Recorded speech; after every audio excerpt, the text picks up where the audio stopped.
Kalau sebagai fans kecewa lah ya, karena harapan besar masih kita harapkan dari Kevin. Karena memang usianya masih 28 tahun, di mana di saat ini ganda putra kita lagi turun nih. Kita bukan lagi penguasa ganda putra dunia, bahkan kalah sama India.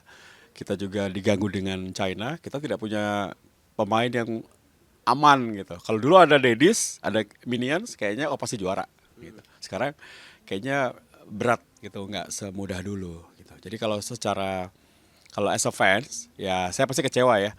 Kenapa harus mundur gitu? Meskipun memang kita tahu Gideon sudah terlebih dahulu pensiun. Memang tidak mudah untuk mendapatkan pasangan baru karena mereka juga pernah menjadi pemain nomor satu dunia selama 4 tahun lebih ya, kayak gitu. Karena memang dari sejarah Minions itu paling lama dan paling susah untuk digeser. Kalau setelah era Minions, sepertinya pemain nomor satu dunia nggak bertahan lama, termasuk Fajri ya.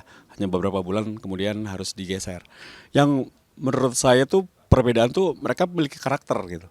Mereka nggak tinggi, tapi mereka memiliki karakter bermain cepat, ledak-ledak, dan menghibur. Itu yang penting kan. Jadi banyak fans dari Minions yang senang kalau mereka main tuh seperti terhibur. Bukan hanya menang, tapi juga bagaimana Kevin suka ngelawak lah ibarat dalam tanda kutip ya. Lucu gitu. Dan mereka berdua emang mendobrak sesuatu kekuatan dunia ketika Cina waktu itu punya ganda putra terkuat dengan 2 tower. Mereka ternyata pendek berdua gitu, dengan tubuh yang tidak terlalu tinggi.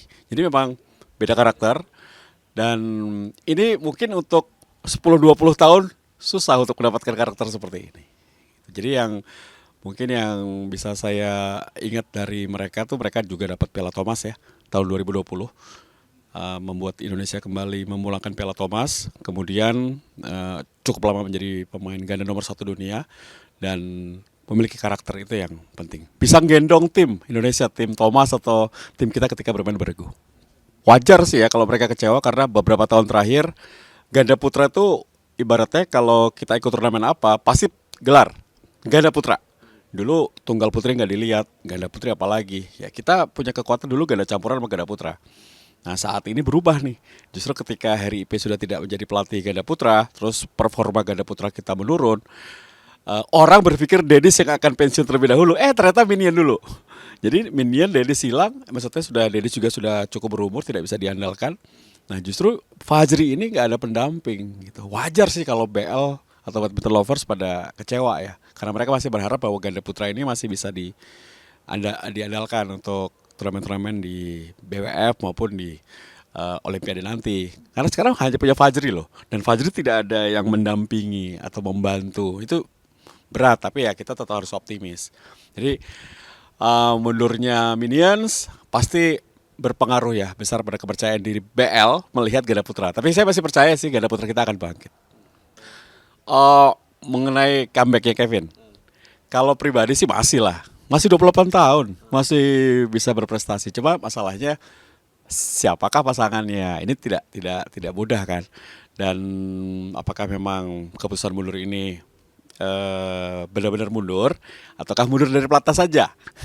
Mungkin bisa main di klub atau masih berkarir, kita belum tahu. Tapi kalau pribadi ditanya, Bung Tio setuju Kevin mundur nggak? Enggak lah, masih lanjut lah cari pasangan ini karena kita membutuhkan ganda putra yang berpengalaman dan memiliki karakter. Iya. Ada ini nggak? Kalau gue tuh ingat Kevin tuh kalau dia backhand smash ya. Jadi backhand smash tuh dulu kan Taufik Hidayat yang paling kenceng. Nah sekarang kita punya tuh Kevin gitu. Tapi saat ini mungkin untuk sementara kita nggak bisa lihat backhand smash seperti yang Kevin lakukan. Tipe pemain depan yang sangat cepat dan cekatan banget sih kan, kayak Kevin nih di depan sambaran-sambarannya tuh cepet banget, belum ada lagi Ya, nih ganda putra kayak dia itu. mungkin yang mendekati Fajar ya. Hmm. Yang tapi memang beda sih, beda gaya. Ya Fajar sama Kevin kan pukulannya aneh ya. Maksudnya tidak seperti pemain badminton biasa, banyak pukulan unik yang memang menyulitkan bagi lawan, apalagi sebagai playmaker di depan. Itu mungkin salah satu yang membedakan dia. Belum ada pemain depan yang seunik, selengkap Kevin. Tapi kita harus hargai keputusan Kevin ya. Mungkin setelah ini dia punya karir lain atau punya kehidupan lain ya kita harus hargai. Tapi kalau dia comeback, mungkin gue salah satu orang yang setuju. Dan untuk badminton Indonesia.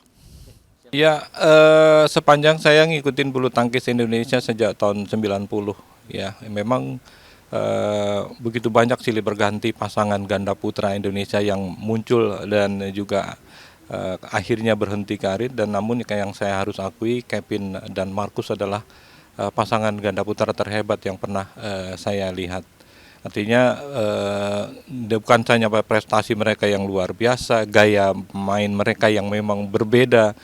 Kemudian mereka juga menjadi pasangan ganda putra terlama dalam sejarah di peringkat 1 dunia, 277, bukan belum, rasanya mungkin susah untuk dipecahkan rekor itu oleh pasangan manapun. Dan inilah pasangan ganda putra terhebat yang pernah hadir di Indonesia, mewarnai kasanah bulu tangkis Indonesia. Memang ketika Gideon memutuskan lebih dulu pensiun dari bulu tangkis, ini saya sih melihatnya memang ini akan muncul persoalan buat Kevin gitu loh, karena tidak mudah untuk mencari sosok pengganti Gideon, karena memang tipikal permainan mereka ini kan boleh dibilang sangat khas gitu loh. Jadi tidak mudah untuk memadukan Kevin dengan sembarang pemain. Berhenti dari pelatnas bukan berarti berhenti karir juga buat Kevin. Kita harapkan Kevin tetap melanjutkan karir, usianya masih 28 tahun, artinya dia masih cukup punya waktu kok. Coba terinspirasi dengan Hendra yang 39 tahun masih terus coba berkarir.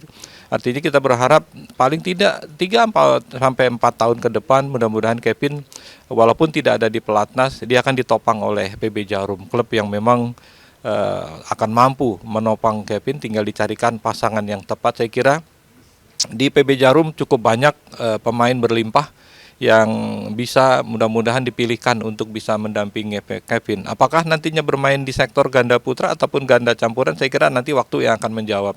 Namun kita harapkan Kevin akan mendapatkan kembali pasangan yang benar-benar mampu bisa bermain seperti yang pernah diperlihatkan oleh Gideon. Karena bagaimanapun kita masih rindu dengan aksi Kevin di lapangan bulu tangkis, dengan prestasi-prestasi yang pernah mereka toreh, juga tentunya di sektor ganda putra ini kan boleh dibilang ketika Kevin Marcus sudah meredup, kemudian Hendra Aksan juga sudah mulai termakan usia walaupun saat ini masih main, namun faktanya kita masih belum dapat pasangan yang benar-benar membuat kita nyaman di setiap penampilan. Kita memang masih punya Fajarian, Bagas Fikri, Leo Daniel, namun stabilitas prestasi mereka memang yang masih belum bisa terjaga, belum bisa sekonsisten apa yang pernah dilakukan oleh Kevin di tahun 2017 sampai dengan tahun 2020 paling tidak.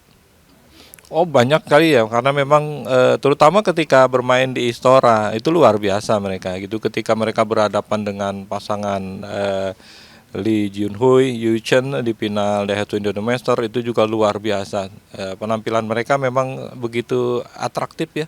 Dan banyak momen, hampir di setiap momen yang mereka mainkan selalu memberikan kesan yang luar biasa buat para penggemar bulu tangkis di Indonesia. Pasti semua berharap Kevin tetap masih main. Walaupun tidak di pelatnas kan tidak berarti dia harus berhenti sekarang ini. Karena usia, saya katakan lagi bahwa usianya yang masih 28 tahun masih memungkinkan dia untuk berkarir. Kalau di ganda ya, mungkin masih bisa sampai 3-4 tahun lagi lah gitu loh. Toh faktanya Gideon kan mundur udah usia 32 tahun, kan terkait usia 4 tahun antara Marcus dengan Kevin. Ya pastinya PB Jarum selaku klub yang pernah melahirkan dan juga membesarkan Kevin sudah memikirkan siapa yang akan dipasangkan dengan Kevin. Kevin adalah pemain depan. Artinya dia akan dicarikan oleh pemain belakang yang benar-benar mumpuni, yang bisa membackup dia seperti yang pernah dilakukan oleh Gideon selama 2017 sampai dengan dikatakanlah di Olimpiade 2021 yang lalu. Artinya memang saya optimis bahwa Kevin masih akan kembali lagi, yakin.